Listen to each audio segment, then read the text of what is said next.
रामदास स्वामी यांनी 17व्या शतकात महाराष्ट्रातील सातारा, कराड आणि कोल्हापूर परिसरात 11 मारुती म्हणजेच हनुमानांच्या मंदिराची स्थापना केली.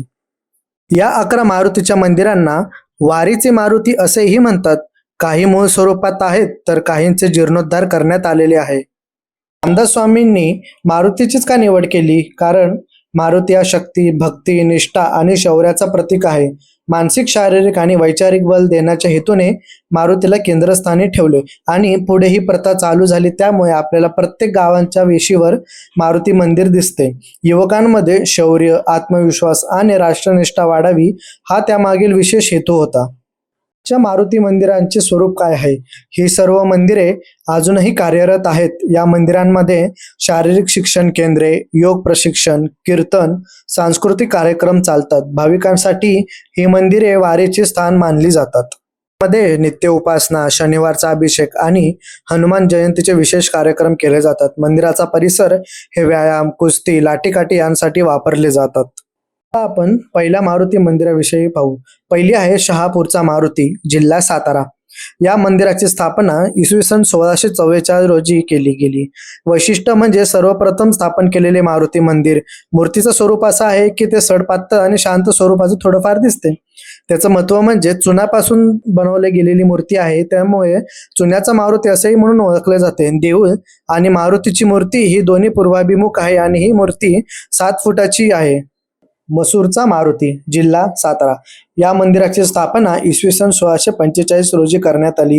हे मंदिर गावाच्या मध्यभागी आहे आणि त्या मूर्तीच्या दोन्ही बाजूला समर्थांचे चित्र काढलेले आहे आणि एका बाजूला शिवरामचे चित्र काढलेले आहे. फळचा वीर मारुती, जिल्हा सातारा. स्थापना इसवी सन 1648. याचं वैशिष्ट्य म्हणजे या मंदिरामध्ये 2 मूर्त्या स्थापन करण्यात आल्या आहेत. एक म्हणजे उग्र रूप आणि दुसरं म्हणजे भक्तिमय. आणि समर्थ रामदास स्वामी यांचे वास्तव याच ठिकाणी होते.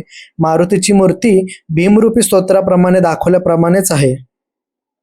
शिंगणवाडीचा मारुती, जिल्हा सातारा.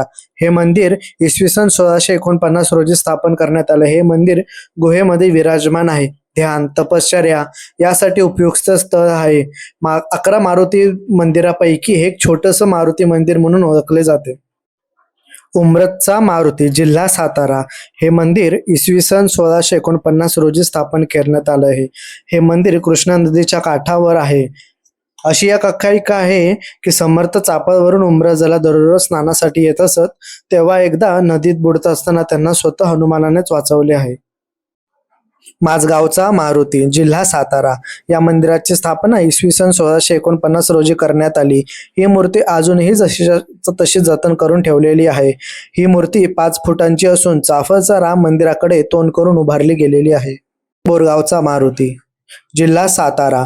स्थापना 1651 रोजी. भले हे मंदिर छोट्याशा गावात असले तरी खूप श्रद्धावान आहे. असं म्हणतात हे मंदिर रामायणाशी संलग्न आहे.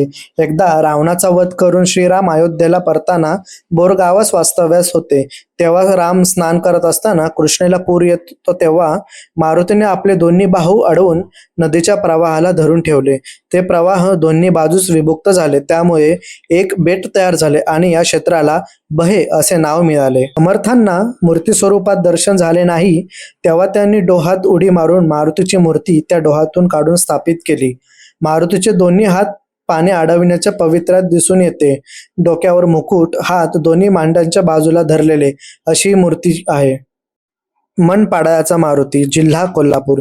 हे मंदिर इसवी सन 1651 रोजी स्थापन करण्यात आले. हे छोट्याशा गावात असून मोठं श्रद्धास्थान आहे. 11 मारुतीपैकी सर्वात दक्षिण दिशेस असलेल्या या मारुती देवाची स्थापना समर्थांनी केली.